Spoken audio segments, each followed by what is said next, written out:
très bien d'être fidèle sur les antennes de la radio-télévision Voix de la Croix. Que Dieu vous bénisse abondamment et bienvenue à ce nouveau numéro de l'entretien de la RTVC. Aujourd'hui, à partir de l'expérience de nos invités du jour, nous parlerons de la communauté missionnaire chrétienne internationale dans son élan de conquête à travers la page imprimée, la conquête des jeunes étudiants à partir des universités et la conquête par la science et l'excellence académique. Nos invités du jour ont toutes les casquettes qu'il faut pour pouvoir traiter de manière profonde et pertinente ces différents aspects de ce ministère qui a été implanté par le professeur Zacharias Tenefomom, engagé dans la conquête du monde pour le Seigneur Jésus-Christ, orienté vers un but précis qui était d'annoncer l'évangile dans la puissance du Saint-Esprit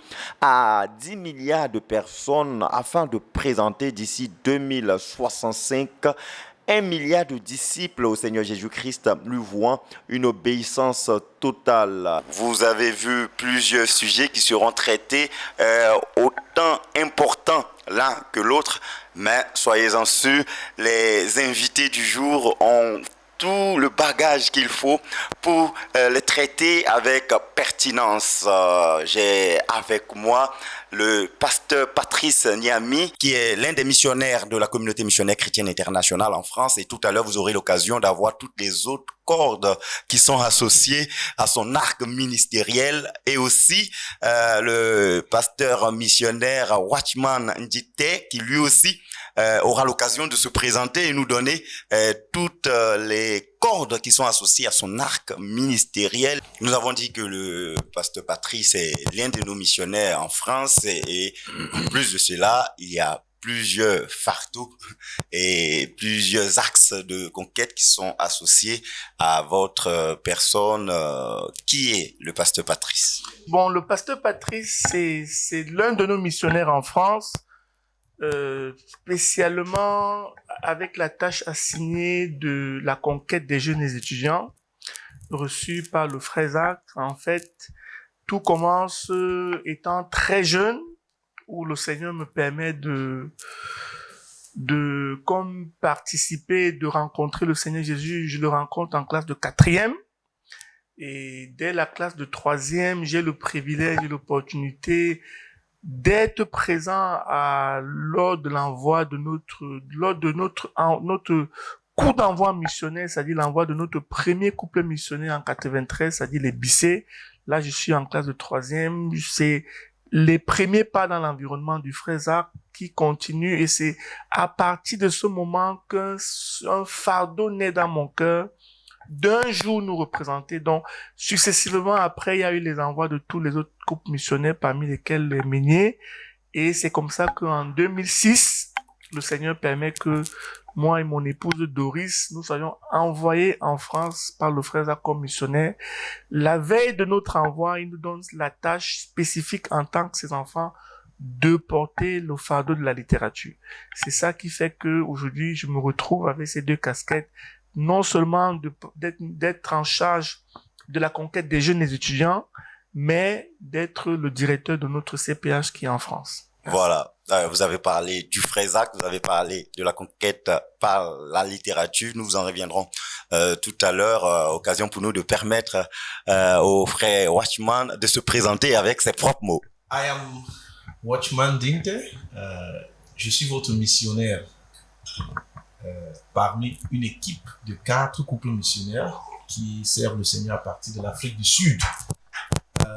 Et comme mon frère Patrice l'a dit, nous avions été envoyés par le frère Théodore. C'est-à-dire le frère Zach était déjà parti. Et l'envoi des missionnaires ne s'est pas arrêté. Le frère Zach m'avait chargé. D'ailleurs, si vous lisez dans les From His Lips, vous allez trouver, il avait un fardeau que j'amène les étudiants de l'université au Seigneur Jésus-Christ et dans la vision, et dans notre vision. Et c'est dans cet environnement où nous étions des jeunes comme Patrice et moi autour du frère Zach que cette tâche et cette amitié est née et que nous avons évolué. Une chose qu'il n'a pas précisé peut-être, c'est que la charge des missionnaires aux jeunes est ressortie dans sa prophétie d'envoi. Quand le frère Zach leur a imposé les mains, il les a envoyés comme missionnaires. Mais la charge de la littérature, c'était une tâche que le frère Zach lui donnait en tant que son père. Quand il a donné ses dernières instructions, que faites ceci pour moi, rassurez-vous que les livres sont produits à partir et partent de la France. Et pour moi, le frère Théodore m'a donné la même charge. Va en Afrique du Sud et rassure-toi que notre littérature parte dans l'Afrique du Sud et à partir de l'Afrique du Sud. Donc, c'est comme ça que je me suis retrouvé en champ de mission en 2010, envoyé par le frère Théodore, quelques mois après le départ de notre frère Zach dans la gloire. Voilà, donc comme nous l'avons dit dès le sommaire, vous aurez l'occasion d'avoir leur témoignage par rapport à ce qu'ils ont vu, touché, appris relativement au professeur Zacharias Tanefomom, qui, précisons, le père fondateur de la communauté missionnaire chrétienne internationale, pasteur Patrice, dans mon premier pas dans la foi, la première fois que je vous aperçois, c'est dans une vidéo en France où le frère Zach, vous étiez le traducteur, le frère Zach parlait de la communauté missionnaire chrétienne internationale, ce qui indique que vous l'avez touché, vous l'avez côtoyé, et 1 milliard de disciples à gagner à travers le monde, cela demande vraiment toute une personnalité. Pour vous qui étiez proche du frère Zach, comment le frère Zach poursuivait-il en tant que personne cette grande vision? Ça, c'est une très bonne question parce que je pense que tous ceux qui ont connu le frère Zach ne s'étaient peut-être pas rendus compte qu'il y avait un impact, je veux dire, éternel sur eux. Moi, dans mon exemple, j'ai eu la grâce d'habiter à 15 minutes de chez le frère Zach et j'ai eu la grâce de participer aux nuits de prière. Au fur et à mesure que les nuits de prière commençaient, le frère Zach, à un moment donné, à l'église à Yaoundé, on priait une nuit par semaine, la nuit de prière de la conquête du monde.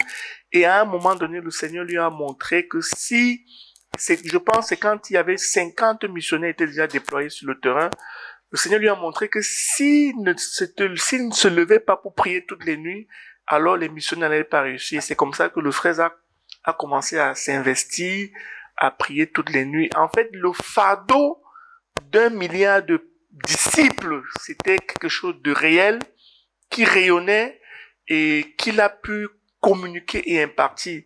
Et pour ma part, je me rappelle très souvent que quand j'allais aux nuits de prière, je me disais, ah Patrice, si quelqu'un vit à Etoudi ou à Douala ou dans un autre pays, il pourra au jour du jugement se dire, moi Seigneur, je vivais loin, mais toi qui vis à 15 minutes, tu n'auras pas droit à l'erreur. Donc c'est comme ça que j'ai allé aux nuits de prière, j'étais présent, le fardeau, au fur et à mesure qu'il communiquait le fardeau, qu'il partageait ce que le Seigneur lui montrait, et on était impactés.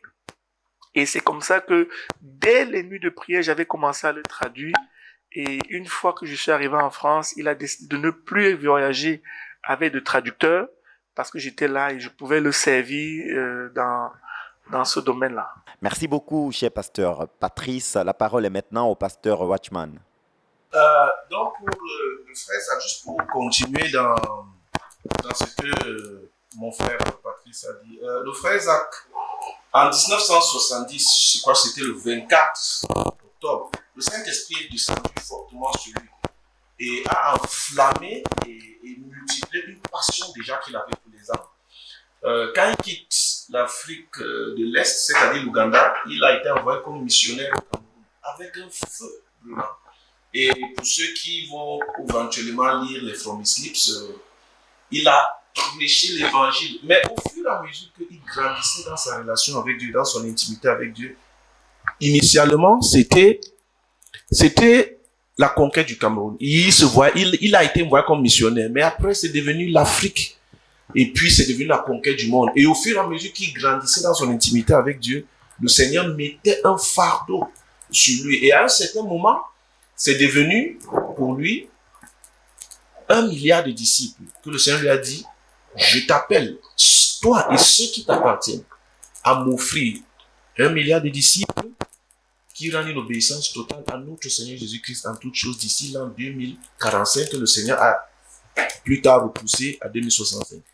Et puis plus tard, vers la fin, le Seigneur lui a donné la responsabilité de se rassurer que tout être humain qui va exister sur la terre dans notre génération entende l'évangile, 10 milliards de personnes.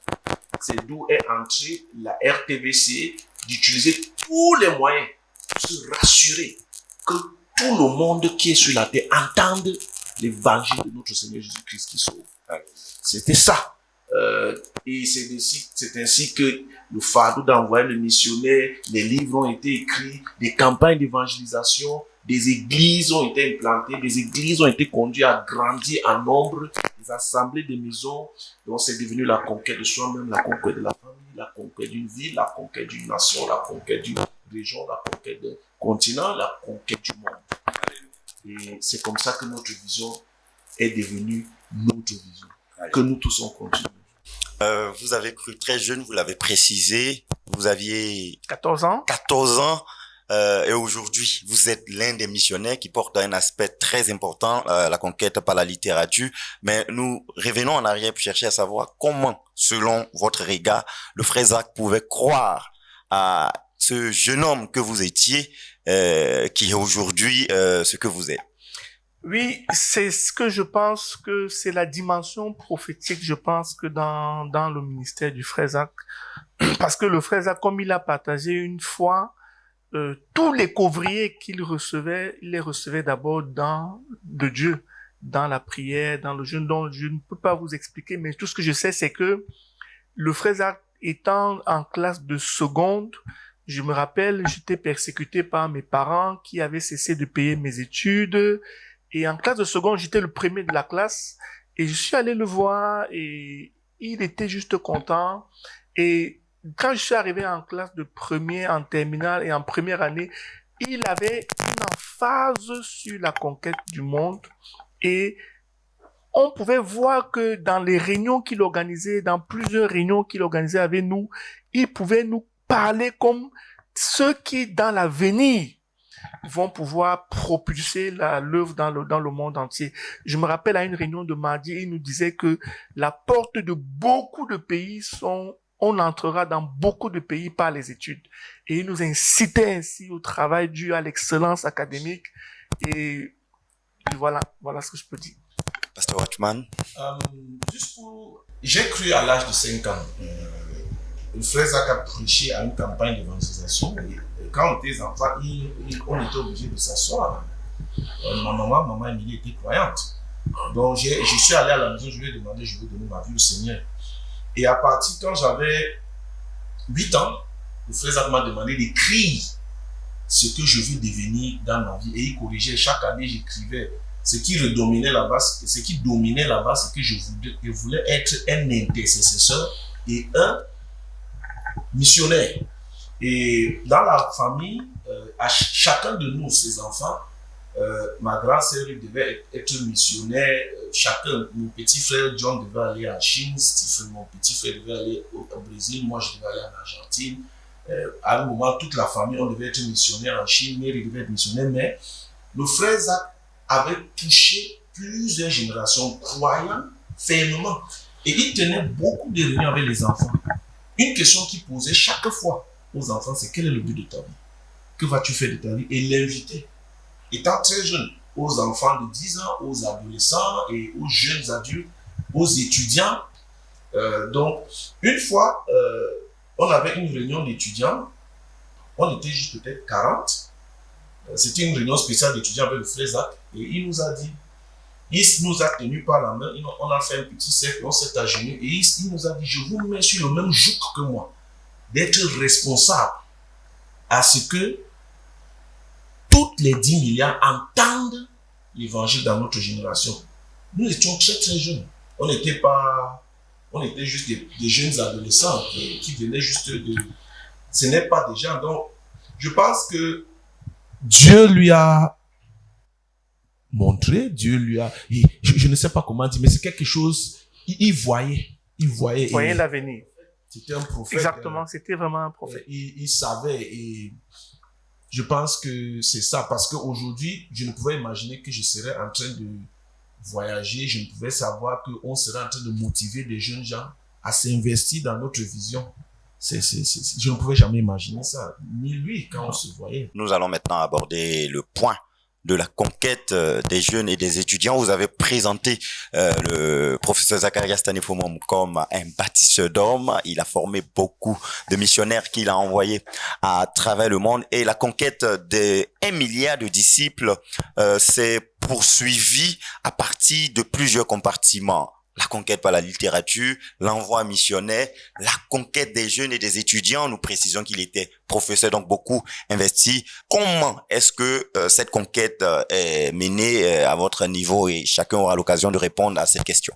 Le frère Zach avait perçu l'importance de la conquête des étudiants, non seulement par la parole du Seigneur, mais par son expérience.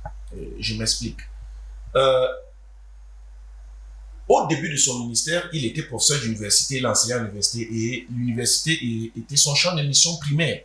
Il a conduit beaucoup de jeunes étudiants au Seigneur, à l'ENS, à l'école, lycée technique, et ces jeunes étudiants, ayant été mis en feu pour notre Seigneur, sont partis, peut-être certains postés dans les différents coins du Cameroun, et ont commencé des églises. Ils ont commencé des églises, et l'œuvre au Cameroun s'est répandue spontanément par le déplacement des étudiants qui ont été faits disciples. Et même tonton Boniface qui est ici aujourd'hui, moi je l'appelle tonton, hein, c'est l'intimité pour moi, excusez-moi, ce n'est pas pasteur, c'est mon tonton. Donc, qui aujourd'hui, il est venu au champ de mission étant un jeune, mais il était un jeune quand il a cru à Berthois. Et il est tombé entre les mains d'un disciple du frère Zach qui s'appelle le frère John Jofa. Donc, au Cameroun, l'œuvre s'est répandue et des jeunes gens ont saisi la vision, et nous avons ce que nous avons aujourd'hui. Donc, le ministère aux jeunes et aux étudiants, un est quand le frère Zach a considéré que cette force pour l'évangile doit être coordonnée, orientée et investie intelligemment. De la même façon qu'on investit le jeune intelligemment dans la vision, l'argent intelligemment dans la vision, la prière intelligemment dans la vision. C'est la même chose qu'il a fait. Et c'est ainsi qu'est née la passion. Et juste pour illustrer, là, je vais passer la parole à Patrice. Étant à Yaoundé, on était des jeunes mis en feu pour s'entraîner. Donc, il fallait implanter des assemblées. Je vais lui laisser raconter sa flamme dans les lycées et dans l'implantation d'assemblées. Donc, comme Washman l'a dit, c'est la conquête des jeunes et des étudiants, non seulement a permis de commencer l'œuvre, mais quand le frère Théodore est arrivé, il nous a communiqué le fait que le ministère au niveau se trouvait, avait besoin du sang neuf. C'est-à-dire que non seulement c'est les jeunes qui ont commencé, mais autour de 2012, 2010, 2020 aujourd'hui, ceux qui ont commencé il y a 40 ans et qui sont dans la soixantaine, 70, 80, aujourd'hui, il faut du sang neuf. Et c'est au niveau de la conquête des jeunes et des étudiants que l'œuvre va pouvoir avoir ce sang neuf-là. Donc, nous, quand on a commencé, évidemment, on était tout jeunes. Moi, je me rappelle, j'étais, comme je dis, en 4e, en classe de première, en classe de terminale, j'ai implanté ma première assemblée. Cette assemblée a donné naissance à 2 autres assemblées. Au moment où je passe sur le champ de mission, j'avais implanté 4 assemblées. Et quand j'arrive sur le champ de mission, je m'aperçois que c'est finalement l'entraînement de tout ce qu'on avait fait à Yaoundé qu'il fallait reproduire, c'est-à-dire, voilà. Que tu étais dirigeant des groupes d'études bibliques dans les Exactement, c'est-à-dire, j'étais dirigeant des groupes bibliques dans les lycées et collèges, c'est-à-dire que gagnant des jeunes qui aujourd'hui sont la plupart de nos dirigeants de l'œuvre en Europe. C'est-à-dire que notre dirigeant de l'Allemagne, aujourd'hui, le frère Ghislain Dormeau, c'était un jeune qui savait, lui, que j'ai fait la classe de 4e. Le dirigeant de l'œuvre à Stuttgart Junior, c'était mon camarade de classe en première année. Bon, finalement, tous ces jeunes-là, la plupart d'entre eux sont aujourd'hui les dirigeants dans le ministère. Donc, la conquête des jeunes et des étudiants, non seulement a permis aux frères Zach de commencer, mais a été saisi par le frère Théodore comme étant l'élément pour injecter dans l'œuvre du sang neuf pour pouvoir assurer la continuité. Et nous rendons grâce au Seigneur pour cela. L'un des aspects de la conquête dans le milieu universitaire, il faut le préciser, c'est aussi la conquête par la science. Vous faites partie des ministres engagés à ce niveau, frère Watchman, et il y a tendance à créer une certaine contradiction ou une certaine confrontation entre science et foi ou science et religion, mais le frère Zach a cassé cette manière de voir et à montrer que la vraie science appartient effectivement aux croyants et ils ont de quoi à promouvoir non seulement la gloire de Dieu, mais également à conquérir même le monde à partir de la science. Qu'est-ce que vous pouvez dire sur cet aspect de notre ministère? Tout d'abord, je voudrais dire que c'est la calomnie du diable qui dit que la science et la religion sont exclusifs. Plusieurs grands scientifiques dans l'histoire, Faraday, des fondateurs de plusieurs théories scientifiques qu'on utilise, étaient des croyants. La Bible de Faraday et ses soulignements sont dans les musées en Angleterre. Et c'est lui le père de l'électromagnétisme. Le frère Zach croyait fermement, premièrement, que Jésus-Christ est le Seigneur de la science. Et dans notre équipe de recherche, il disait que Jésus est le Seigneur de son amour. Et il orientait sa recherche selon la révélation que Dieu lui donnait. Et le temps a prouvé qu'il avait raison. Il a publié plus de 150 articles scientifiques dans des revues internationaux de renom. Dans le temps où il n'y avait pas d'ordinateur, où on utilisait les dactylographies. Et en plus de ça, nous, qui sommes ses étudiants, certains de nous, le professeur Njamin, moi et certains d'autres, toute notre carrière de recherche est bâtie sur des travaux qu'il a commencés. Il faudrait préciser que vous êtes professeur. Oui, je suis professeur titulaire à l'Université de Johannesburg, en Afrique du Sud, de chimie organique médicinale. Et j'étais l'étudiant du frère Zach. J'ai été formé par le frère Zach la première année en thèse, en doctorat. Donc, comment est-ce que la science pour la conquête du monde est-il devenue cristallisée de même que le ministère aux jeunes? La verge de Moïse a été utilisée par Dieu pour opérer des miracles en Égypte. La lance, la fronde. La fronde de David a été utilisée par Dieu pour anéantir les ennemis de Dieu qui en ce temps c'était Goliath. Et le frère Zach disait que nous devons servir le Seigneur avec tout ce que nous sommes et tout ce que nous avons. Tonton Boniface est un expert de la communication. Et voilà ça qui est en train de servir largement à notre œuvre et à notre vision. Donc la science était quelque chose qui devait être investi aussi pour avancer les desseins de Dieu. Et le Seigneur a dit au frère Zach à un moment qu'il donne au frère Zach un nouveau département dans l'œuvre, la science pour la conquête du monde. Et le frère Dieudonné Njamin était le dirigeant. Et moi, j'étais l'un des assistants du frère Dieudonné Njamin dans la science pour la conquête du monde. Simple. Nous voulons amener Jésus-Christ au front de la science. Et le frère Zach disait, comme la Bible dit, tout a été créé par lui et pour lui. Tout. Et c'est dans ce cadre que nous devons amener Jésus-Christ. Mais deuxièmement aussi, ça nous donnera une plateforme pour annoncer l'évangile à certaines personnes qui peut-être ne voudront pas annoncer l'évangile, écouter l'évangile s'il te plaît, dans d'autres contextes. C'est ça même qui nous a donné l'idée d'organiser les prix d'excellence qui a fait un jumelage de la science par la conquête du monde, de l'excellence académique, et inviter des jeunes qui nécessairement peuvent ne pas vouloir venir dans un événement chrétien, parler de la science et ensuite leur dire que le vrai premier scientifique, c'est notre Seigneur Jésus-Christ. Et il commence en te sauvant. Je vais peut-être prendre la parole à ce niveau pour rendre témoignage de quelque chose dont j'ai été témoin.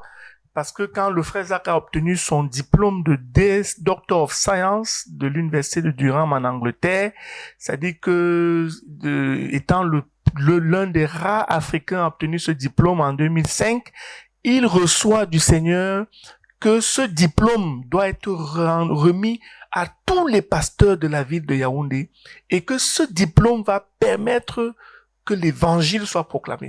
Donc le jour où, en concertation, on a l'idée de pouvoir lancer le prix Zacharias Tanefomo, le prix d'excellence Zacharias Tanefomo, nous ne sommes même pas conscients que c'est l'accomplissement de cette prophétie du Seigneur par le frère Zach que ce diplôme va aider.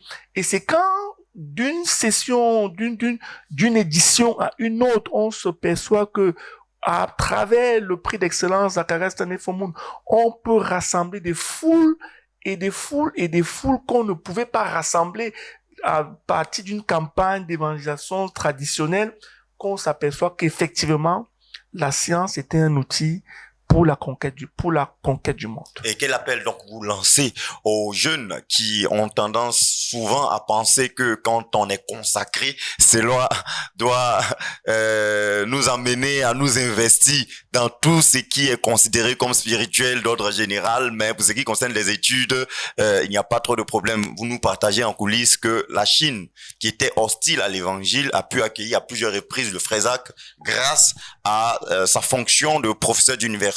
Quel est l'appel donc que nous donnons avant de parler de la littérature et conclure sur ce point? Quel est l'appel que vous donnez aux jeunes sur le besoin absolu dans cette génération de s'investir dans l'excellence académique pour pouvoir avoir d'autres portes ouvertes pour la conquête? Je vais être très honnête et très direct avec les jeunes. On a besoin, dans notre vision aujourd'hui, de l'excellence académique. On a besoin dans notre vision aujourd'hui de l'excellence académique. Premièrement, une excellence académique qui est consacrée au Seigneur Jésus-Christ, tel qu'on l'a vu dans la vie du frère Zach, où le Seigneur lui a dit d'obtenir le plus grand diplôme, tel qu'on l'a vu dans la vie du frère Théodore, où le Seigneur lui a demandé de n'avoir aucun diplôme, il s'est arrêté après le bac. Deux hommes érudits, l'un ayant des diplômes, l'autre ayant sacrifié les diplômes. Dieu veut les deux. Mais aujourd'hui, pour la pénétration des nations, il nous faut des étudiants consacrés par l'excellence académique qui peuvent s'installer dans un pays comme des professionnels et ainsi commencer l'évangile. Le frère Patrice est arrivé en France, pas envoyé comme pasteur, mais par une bourse. Aujourd'hui, il s'est libéré du travail séculaire après avoir travaillé comme un ingénieur informatique pendant presque 10 ans. Et il est à plein temps dans la prédication de l'évangile. Il y a un jeune homme aujourd'hui, juste ce matin, qui est parti au Japon il y a 3-4 jours pour une mission de 2 mois. Et là-bas, on lui a offert, il a la possibilité d'avoir un contrat de 7 ans dans une centrale nucléaire. On causait que directement on va présenter ce jeune homme au frère Théodore. Si le frère Théodore est d'accord, il s'installe là-bas et voilà, on a un missionnaire. Mais s'il n'était pas excellent, ça allait être très difficile de l'installer. Même nos églises les plus financièrement stables auront du mal à supporter 100 missionnaires dans des pays où le taux de vie est très élevé. Donc, ce que je dis aux jeunes, soyez consacrés. Soyez soumis à vos dirigeants et travaillez très dur à l'image du frère Zach pour que l'excellence académique nous donne un outil pour être investi dans l'évangile, pour être investi dans notre vision, pour être investi dans l'avancement de notre vision. D'ailleurs, tonton Boniface de formation est un communicateur. Il est un journaliste qui a une vaste expérience. Seulement ce dispositif te dit. Et je ne sais où cette interview va arriver. C'est juste une illustration. Donc, pasteur Patrice, qu'est-ce que vous pouvez dire sur cet état? Donc, votre témoignage même a été rendu par rapport à cet état de fait, le besoin de l'excellence académique pour les défis de notre ministère. Non, ce que je peux dire, c'est ce que mon frère a dit, c'est-à-dire que dans l'exécution de la vision que Dieu avait montrée au frère Zach, il y avait plusieurs stades. C'est-à-dire qu'il y avait le but, la phase 1 qui consistait à être présent dans 50 pays et essentiellement les pays d'Afrique et juste une présence dans chaque continent. À ce niveau-là, on pouvait se permettre de ne pas mettre un emphase sur l'excellence. Mais dès que nous sommes passés à la phase 2, où il fallait saturer l'Europe, et la phase 3, où il faut être présent dans 150 pays dans le monde, sachant que certains pays comme le Japon, la Chine, la Corée, tous ces pays qui sont bien développés, industrialisés et où même des méga églises auront du mal à supporter un grand nombre de missionnaires. L'excellence a été donnée par le Seigneur au frère Zach comme étant la clé. Les jeunes doivent être excellents, doivent au travers des bourses, en tant qu'expatriés, s'installer dans ces pays-là et être comme des Daniel qui étaient à Babylone, mais qui avaient le cœur et qui pouvaient prier avec les fenêtres en direction de Jérusalem. C'est-à-dire que être dans un pays, mais avoir le cœur et la vision sur le cœur et être notre missionnaire dans ce pays-là. Alléluia. Donc c'est ce que je peux dire et c'est ce qui a été vraiment notre exemple quand nous sommes arrivés en France. On est arrivés comme 2 étudiants. Aujourd'hui, on a la nationalité française, on est très bien établi et on a pu établir le drapeau du Seigneur pour que des milliers d'autres jeunes, à partir de la France, à partir de l'Europe, puissent aller dans le reste du monde entier. Voilà, vous parlez de partie dans le monde.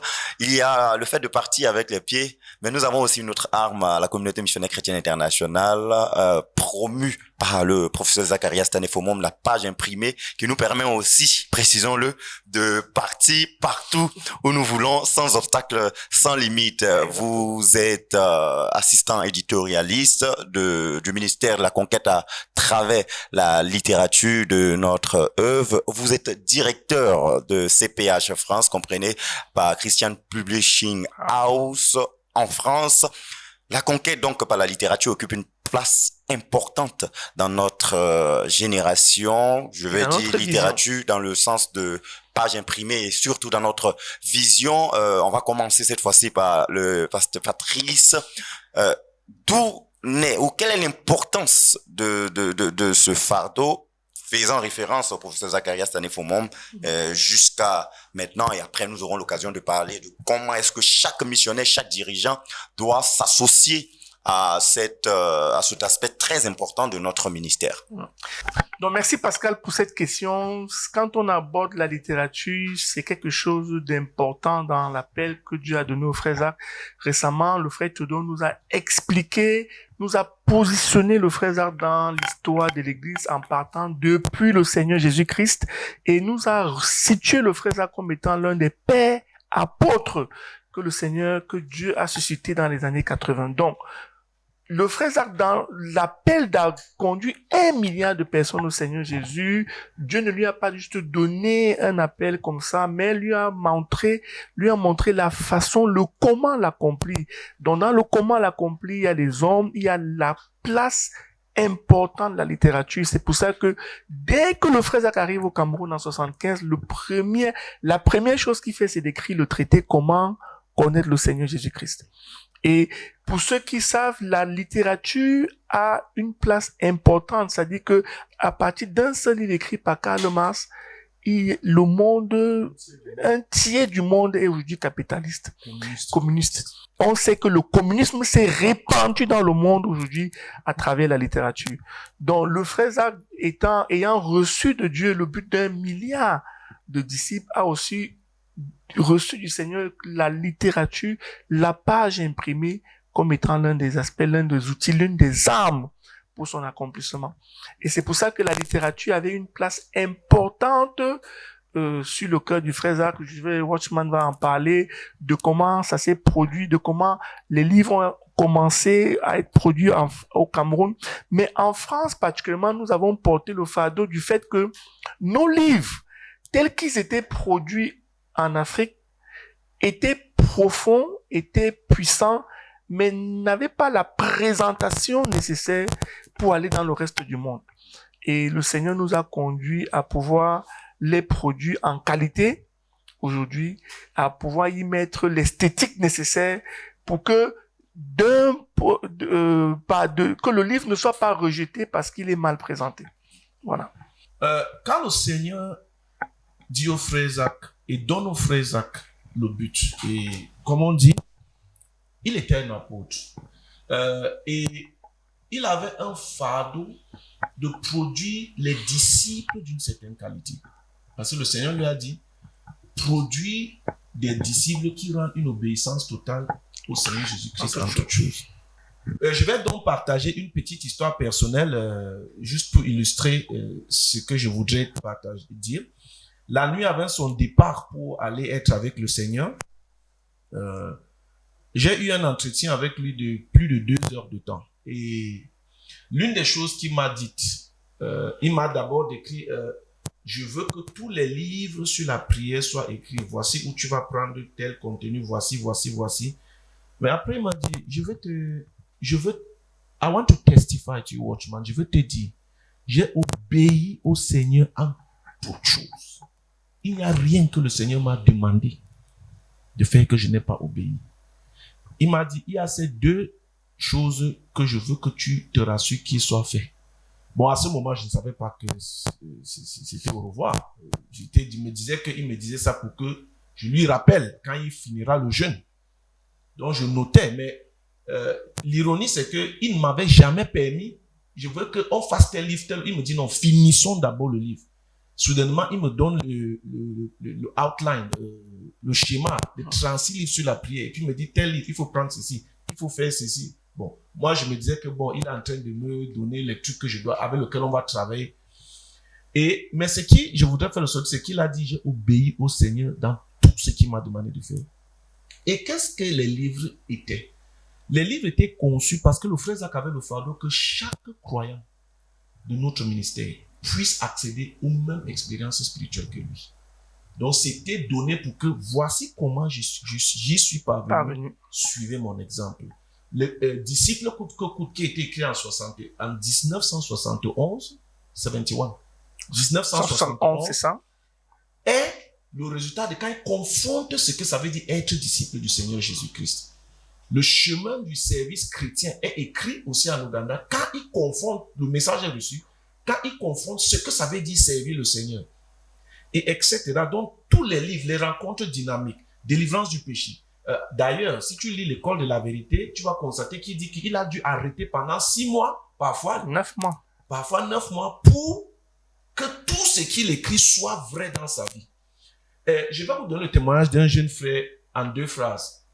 Quand il vend un livre du frère Zach à quelqu'un, il dit à la personne, je te donne ce livre, tu vas être délivré de la paresse, prends ce livre, lis-le 12 fois. Si après 12 fois tu n'es pas changé, viens, je vais te rembourser ton argent. Voilà les faits, voilà ce que les livres du frère Zach étaient pour lui. Il voulait libérer, nous donner à nous. Et le Seigneur l'avait conduit lui avait donné le but. Mais le Seigneur lui avait montré un certain nombre de choses qui allaient être des éléments dans l'accomplissement du but. L'une des choses, c'était une vie d'obéissance. Il disait toujours, pour ceux qui se souviennent, I must provide the model. Je dois pouvoir au modèle. Je dois pouvoir au modèle. Je dois pouvoir au modèle. Mais la deuxième chose que le Seigneur lui a donné, c'est ça qui a donné les livres. Dieu lui a donné les hommes. Mais il y avait un aspect, le renversement des principautés qui se tenait dans le chemin. En 1900, si je ne me trompe pas, 86, le Seigneur lui avait donné tel prince doit être renversé, tel prince doit être renversé, tel prince doit être renversé, tel prince doit être renversé, tel prince doit être renversé. Et pour ceux d'entre nous qui étaient là au début, certains de ces princes sataniques, on était ensemble. On jeûnait, on priait, ils nous conduisaient. Bon, nous, on était un peu plus jeunes. Je crois, les tontons Boniface étaient un peu plus devant nous. Ils ont plus vécu ça que nous. On était des enfants, on voyait. Et c'est plus tard que, bon, quand c'est devenu au grand prince, que nous, on était déjà assez mature pour participer et comprendre. Mais c'était un aspect de la vision que ce n'était que lui seul qui pouvait apporter. Et ayant confié la vision à des hommes, sachant qu'il avait garanti que la vision sera accomplie en nous donnant les livres, en nous donnant des dirigeants, des hommes à qui il avait formé. Et lui, il a fait ce que lui seul pouvait faire. Le reste, c'est entre nos mains. Nous voyons donc l'importance de la page imprimée dans notre ministère. La question donc qu'on peut se poser, comment avoir nos livres? Oui, C'est une très bonne question parce que quand nous sommes arrivés en France, le Seigneur nous a permis d'expérimenter que à partir de la France, les livres pouvaient être produits avec une qualité meilleure que celle de l'Afrique avec un coût à coût bas prix. Donc, aujourd'hui, si on veut avoir des livres, si nous sommes en Côte d'Ivoire, ici, il faut contacter la maison d'édition Cédi, qui Le est centre là, évangélique centre évangélique de la Côte d'Ivoire. Maintenant, dont le numéro s'affiche au bas de l'écran. Exactement. Si vous êtes au Cameroun, on a CPH Yaoundé, CPH Koumé, mais à partir de la France aussi, les livres peuvent être commandés en de très grandes quantités et le Seigneur nous a permis de pouvoir laisser les livres production, transport à l'appui à des prix qui sont quand même raisonnables. Donc nous sommes à moins de 2 euros du prix de ça et nous pensons que c'est un très bon outil pendant que nous sommes en train de travailler pour que à travers le monde on puisse avoir 100 CPH parce que les livres ne peuvent pas seulement à partir de la France couvrir le reste du monde. Donc nous sommes en train de travailler pour qu'à partir dans tout le monde il y ait 100 CPH où les livres sont produits. Voilà. Je tiens aussi à dire que nous avons une plateforme en ligne. Nous avons une présence très forte en ligne. Vous n'avez qu'à chercher Zacharias Stanley Fomon Books et vous allez trouver un certain nombre d'options. Nous avons même une appli ZTF Reader où tu peux télécharger les livres du Frère Zach. Nous avons des livres sur Amazon. On a une plateforme en ligne aussi où tu peux avoir accès à nos livres. Donc, tant la page imprimée que au niveau électronique. Exactement. Voilà, vous vous êtes adapté, ou du moins nous nous sommes adaptés à l'évolution, aux défis générationnels. Les livres sont donc disponibles. Quel est donc le message que vous lancez aux missionnaires, aux dirigeants, pour qu'ils puissent se constituer comme co-ouvriers dans cette action ou dans ces actions visant la promotion de la littérature, étant donné que cela occupe une place, comme vous l'avez si bien expliqué, importante dans notre ministère. Le message que nous pouvons lancer aux missionnaires, à tous les dirigeants de notre œuvre, c'est que notre but n'est pas seulement numérique. Le message, le but donné à Dieu par au frère Zach est très clair. C'est 1 milliard de personnes, c'est vrai, mais c'est 1 milliard de personnes qui rendent une obéissance complète en toutes choses. Et nous croyons que pour pouvoir produire cette deuxième partie-là, des personnes qui rendent une obéissance complète en toutes choses, nos livres sont le moyen et sont l'expression de l'expérience par laquelle Dieu a conduit le frère Zach à être l'échantillon principal d'une personne qui peut rendre à Dieu une obéissance complète en toutes choses. En lisant nos livres, en les distribuant, nous allons aider nos jeunes, nous allons aider nos églises à pouvoir être des personnes qui rendent au Seigneur Jésus une obéissance complète en toutes choses. Moi, je dirais, le frère Zach avait dit ici en Côte d'Ivoire, si je n'étais pas le dirigeant de livres, je serais un vendeur de livres. Et je voudrais simplement dire à nos missionnaires, à nos dirigeants, à l'Assemblée des maisons, des étudiants, des jeunes, des églises locales, des dirigeants nationaux, des missionnaires nationaux, 2 choses. La première chose, le frère Zach nous dit que la plupart de ces bons majeurs dans sa vie spirituelle sont toujours liés à un livre. Et la deuxième chose, que la page imprimée, c'est la méthode par excellence pour avancer la conquête. Non seulement amener les gens à la foi, mais les bâtir, comme Patrice a dit, pour marcher avec le Seigneur. La littérature est notre arme principale. Gloire à Dieu. Amen. Et il faudra le préciser à ce niveau. Nous sommes à la 3e phase de notre œuvre et l'obéissance à la prophétie de Berthoud fait partie intégrante des choses que nous devons mettre en pratique. Et le 5e point, c'est la lecture de nos livres chrétiens est des facteurs d'entretien de la santé spirituelle et de la croissance spirituelle. Donc, il y a de quoi pour tous les saints à s'investir massivement dans la lecture de nos livres et également dans la promotion des livres de la communauté missionnaire chrétienne internationale. On va brièvement l'aborder. Vous avez fait un séjour en Côte d'Ivoire. Nous avons parlé du frère Zach comme un formateur d'hommes, un faiseur de disciples, un faiseur d'hommes, et il a envoyé plusieurs missionnaires. Vous êtes venu en Côte d'Ivoire et l'un de vos premiers pas, c'était à Atiekwa. Nous parlons d'Atiekwa pas en tant qu'un site de la CMCI Côte d'Ivoire, mais de la communauté missionnaire chrétienne internationale, voire 20 hectares.